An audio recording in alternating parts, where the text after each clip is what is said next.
धनखड़ सरकारी कार्यालयों में पीएम मोदी के साथ अपनी फोटो चाहते थे। धनखड़ को मर्सिडीज का काफिला चाहिए था।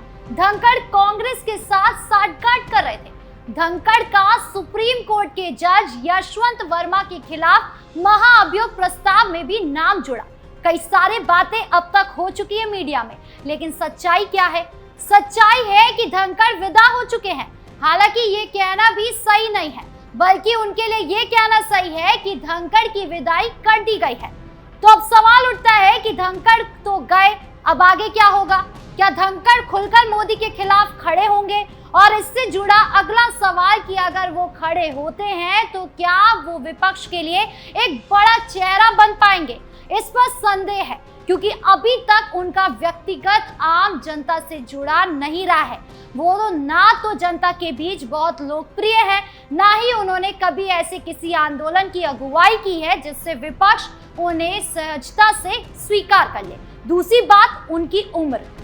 धनखड़ ठीक से खड़े तक नहीं हो पाते तो उम्र के इस पड़ाव में कोई बड़ी पारी खेल जाए ये मुश्किल है। और आपको पता ही है कि राजनीति के अवसरवादी कैरेक्टर के कारण इसमें कोई किसी का सगा नहीं होता। अब धनखड़ को लग सकता है कि वो सत्यपाल मलिक बन सकते हैं। सत्यपाल मलिक को भी लगा था, राहुल गांधी ने यूज भी किया। उसके बाद सत्यपाल मलिक ये उम्मीद लगाए होंगे कि राहुल किसी कांग्रेस शासित राज्य उन्हें कोई बड़ा रोल दे सकते हैं। लेकिन हुआ क्या? राहुल गांधी का वो इंटरव्यू सिर्फ इसलिए था कि चलो बोल लो, जितना जहर उगलना है मोदी के खिलाफ उगल दो, मुझे भी अपनी ताजपोशी के सपने के लिए इसकी जरूरत है।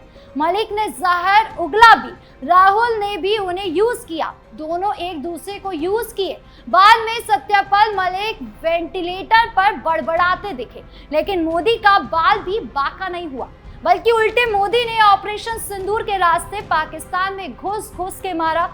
मोदी के इस अंदाज से देश मोदी का फिर से दीवाना हो गया।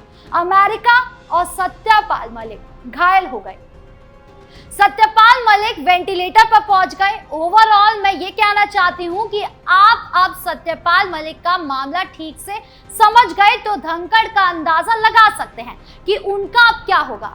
संक्षेप में कहे तो ये पूरा मामला एक बड़े संदेश की तरह है कि सत्ता के गलियारों में आप रूठ जाए, सहमत हो या ना हो, उनकी कोई गारंटी नहीं होती। और अगर आप ऊंचे पद पर रहते हुए भी सिस्टम को चुनौती देंगे तो आपको या तो कतार में रहना होगा या किनारे कर दिया जाएगा। यही आज की राजनीति की हकीकत है और इसे समझना आम लोगों के लिए जरूरी है।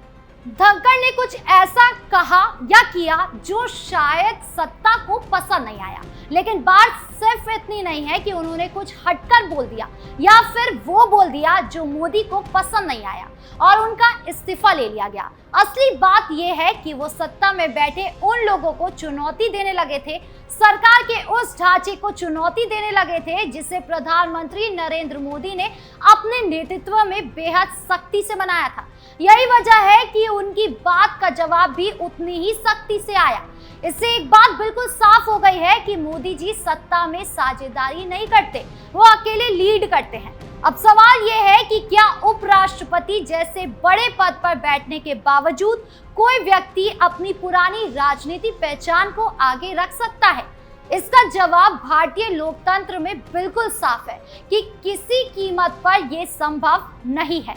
उपराष्ट्रपति पद की ताकत उसकी निष्पक्षता और गरिमा में होती है, ना कि उसकी राजनीतिक पृष्ठभूमि में। जब धनखड़ ने थाली में छेद वाला बयान दिया तो वो इसी बात का संकेत था कि वो उस मंच को उन लोगों को ही कमजोर कर रहे हैं जिसने उन्हें वेदता दी, जिन्होंने उपराष्ट्रपति जैसे बड़े संवैधानिक पर बैठाकर उन्हें इज्जत से नवाजा है। फिर धनखड़ ने ऐसा क्या कर दिया जो नरेंद्र मोदी जैसे नेता को भी असहज कर दिया गया? ये बात पूरा देश जानता है कि मोदी आलोचना को भी सहजता से लेते हैं। वो असहमति से भी बातचीत के लिए जगह तलाश लेते हैं।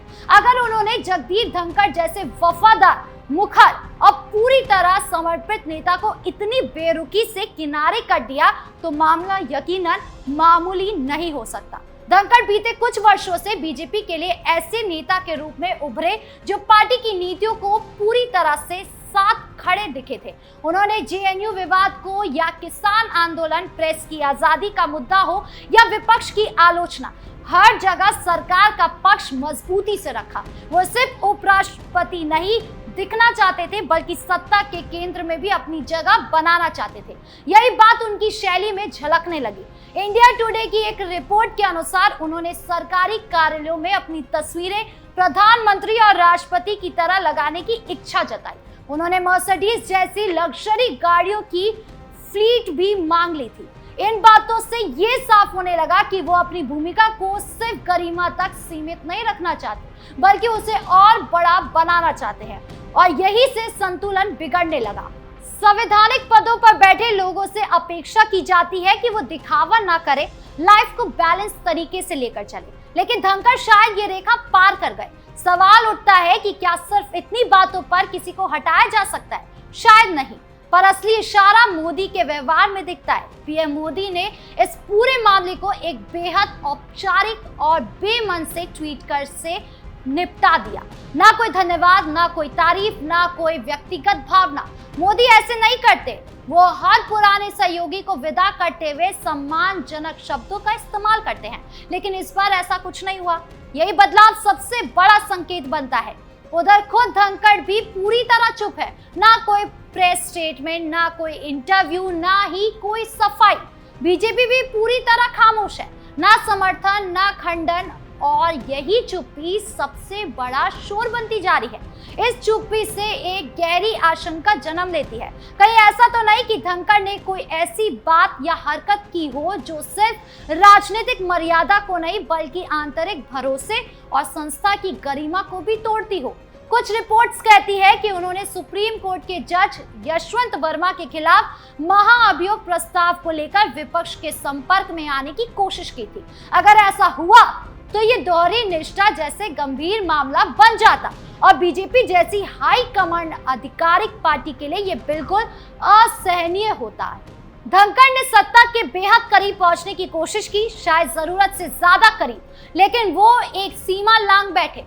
वो सीमा जो नरेंद्र मोदी के नेतृत्व में भरोसे से जुड़ी होती है। और अगर मोदी जैसा नेता आपको एक झटके में किनारा कर दे तो समझिए मामला सिर्फ राजनीतिक नहीं, उससे कई ज्यादा गहरा है। धनखड़ की चुप्पी और पार्टी की दूरी दोनों मिलाकर सिर्फ एक बात कहती है कि बात जितनी दिख रही है उससे कई ज्यादा गहरी है।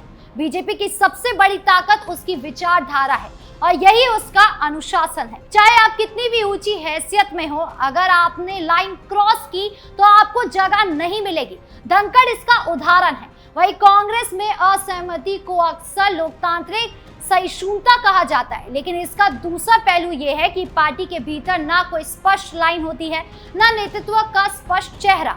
धनखड़ केस इस अंतर को और अच्छी तरह से समझा देता है कि किस तरह बीजेपी काम करती है, कैसे धनखड़ को पल भर में साइडलाइन कर एक कड़ा मैसेज दिया गया।